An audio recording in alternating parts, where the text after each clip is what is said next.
Um, Elaine is also going to present this portion. Before she starts, I'd just like to say a couple of things. I don't think historically, from my analysis, public health has done a great job with marketing. But there's some outstanding models out there, and that's where we want to move towards. Why? Because data often is one of the best ways to leverage public support, policymaker support, etc., etc., etc. And we know we can't do our work on our own. We can't achieve the greatness that we have to move towards all by ourselves. We need everybody's help in the community.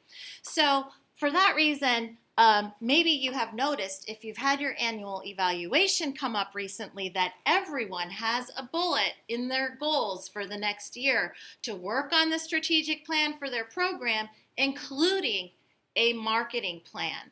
Now, when you see that, I don't want you to feel like, WTH, what the hell now?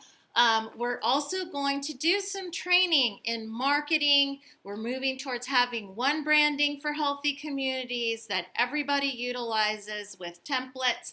And Elaine's going to talk to you a little bit about what might our data look like when we're presenting it to the public so that it compels them to support us and take action towards better health for our community.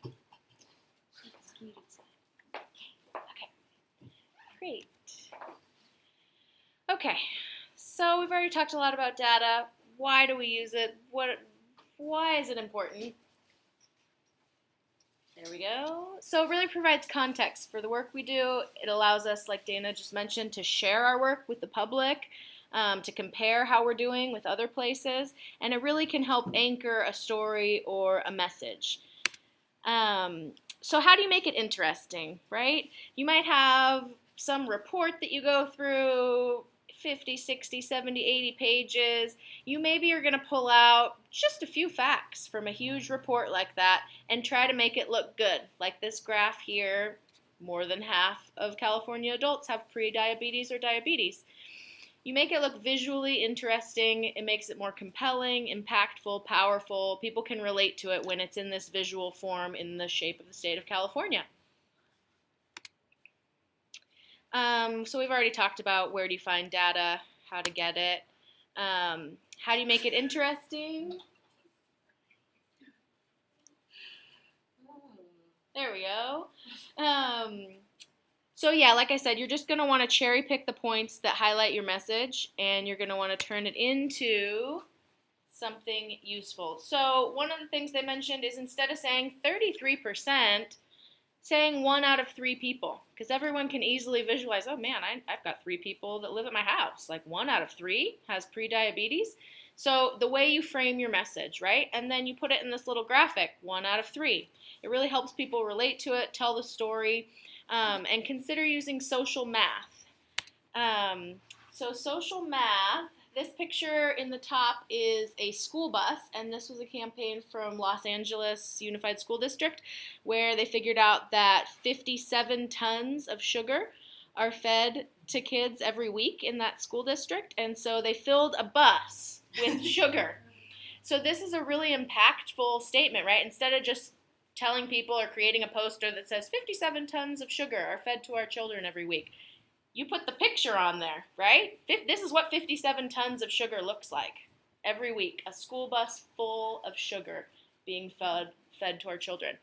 Or you could say 1,000 smokers die daily. Well, okay, 1,000, yeah, sounds like a lot. That equals 2 fully loaded jumbo jets crashing with no survivors, right? That's more impactful. Wow, 2 planes a day crashing. You can also compare it to time.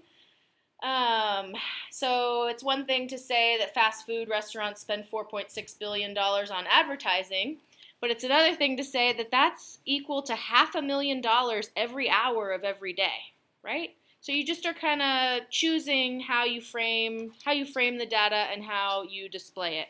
Because 4.6 billion does sound like a lot, but it is even more impactful to know that it's $500,000 every hour of every day. I mean, that's a lot of money. You can also compare to place. So 12.7 million people are physically abused, raped, or stalked by their partners in 1 year. That's more than the population of New York City and LA combined. So it just kind of helps us visualize it more, and it makes it way more impactful when we frame things this way. So this is what we're looking at doing with the data we get. For each of our programs, we're looking at making impactful statements like this and visual displays of that data that we can share with the community so people get the issues that we have here, and they also understand what we're doing to work on them. So these are two different, you're going to want to clarify what beverages you're talking about here, because these are two different, one says 16 packs of sugar, one says 22 packs of sugar. So obviously they're looking at different sodas or fruit juices or something, but again, this is impactful. You'd never eat 16 packs of sugar, right? Who would do that? But you're drinking it if you're drinking a soda or whatever beverage they're referring to. So these are good ways to display your data that capture people's attention, and really we should be making messages like these more public, right? We should have these out on posters, and I mean, we don't have a lot of billboards in the county, but you know, these are impactful things, messages that we should be getting out to the public. Oh, do we? Oh, yeah. See, that's another thing. Okay, that's another thing. We have that's another issue, that we have a ton of great outreach materials that sit in storage. This was a New York Times article about sugar. So if you drink one sugar sweetened beverage a day, it's a shovelful on the very left, a shovelful of sugar, about 12 teaspoons. If you do that every day for a week, it's 1.7 cups, about a shovel, a bigger shovel. 1 month, you're into like 7.5 cups. 1 year, you're into a wheelbarrow. After a lifetime, you're into a dumpster full of sugar, right? So this is just, it gets people's attention, helps them think about things in a different way. So we're moving from charts to art, making art out of your charts. Pictures tell 1,000 words. So here are some different types of charts. Say the bottom line. Never use a spider chart. This guy went over, you know those spider charts? I didn't put the slide on here, but. I love spider charts. Oh. Do you? Okay, well, it's hard for people, it's definitely hard for the general public to understand them, and he was just saying that he's been in meetings with professionals where someone has to explain exactly what the spider chart's showing. You don't want to have to explain that, right? The chart should speak for itself. You shouldn't have to be able to explain, oh, on the right is this, and on the left is this, and when it's over this way, it means this, right? You want to just be able to put it out there and have everybody get exactly what the message is. So that's why he was warning against spider charts. So pie charts. Almost half of UC students are food insecure. So instead of just showing a regular pie chart, they put it on a plate of food, right? 42% are food insecure and 50% are food secure. He said he took that picture from like Adobe stock and then just manipulated it. Right. Like, So super easy. Yeah. So really easy, just a different way to display your data. Captures way more attention. Maps are another way. They show how we compare over different counties. So it's another good representation, and easily people can see if their county's in the green or the red and how they're doing compared to the rest of the state.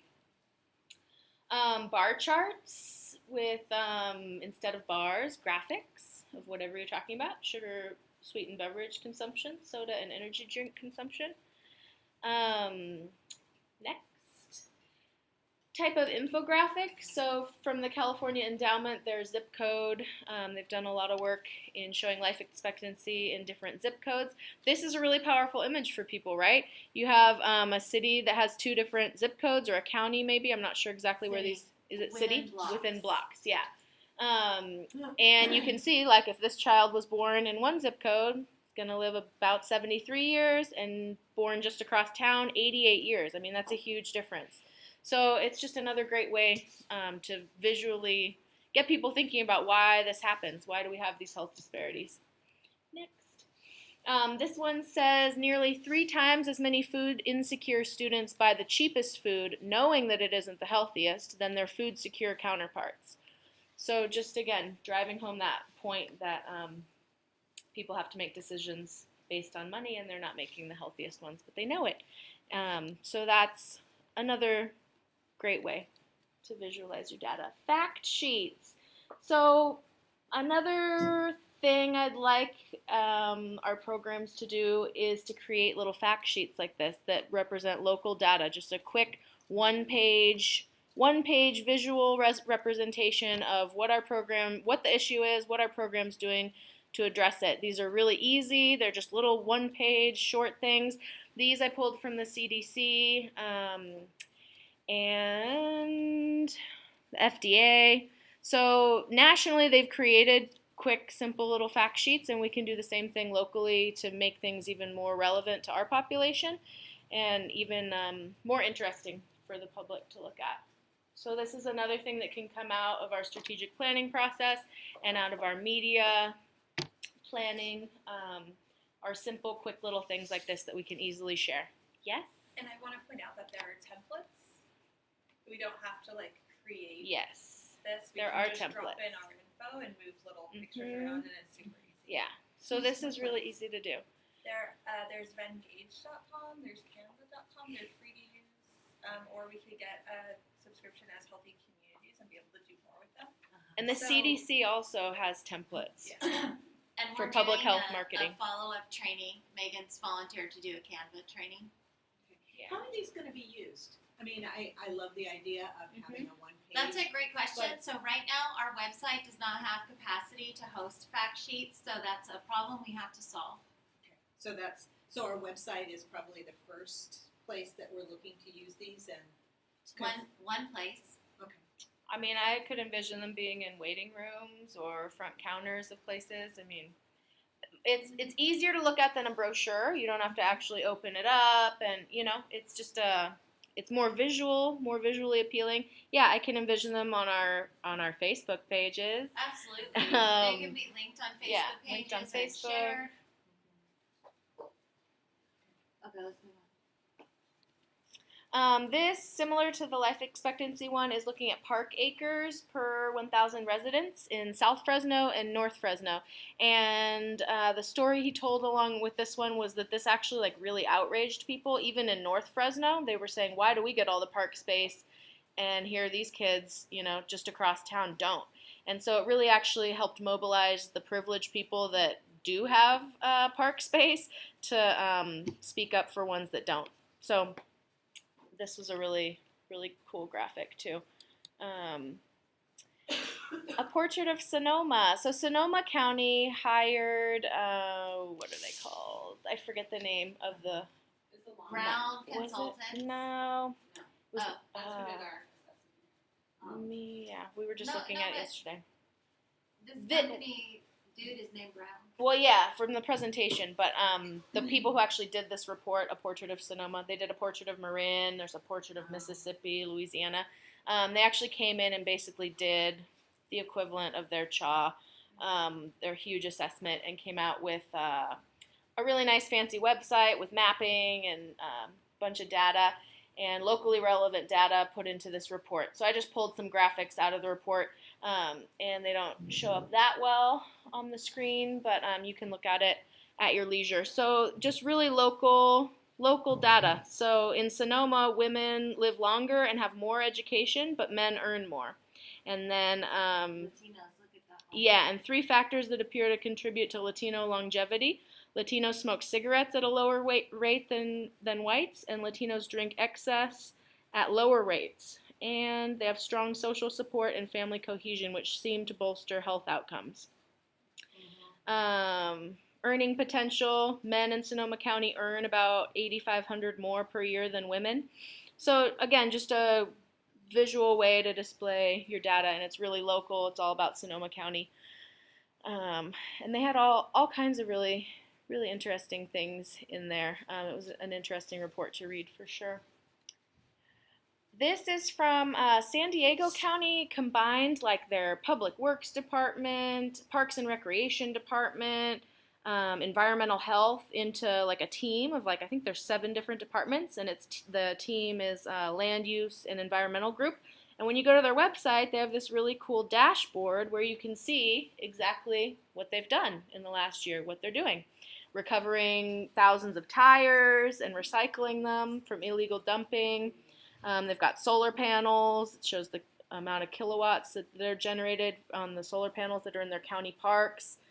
So it's just a really cool way for the public to see how the county's doing, what the county's doing. And this was just like right when you go onto their website. You don't have to click through and get it.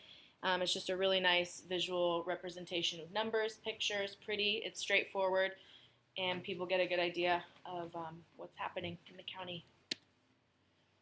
So final reminders, you can use data visually to make your message more powerful, and it anchors the bigger story of what's happening. It's relevant for our local communities, and we can move from charts to art and borrow good ideas from others. These were all California examples of what other counties are doing. These are all things we can do. They're easy tools, and we'll have follow-up trainings on actually how to create these things.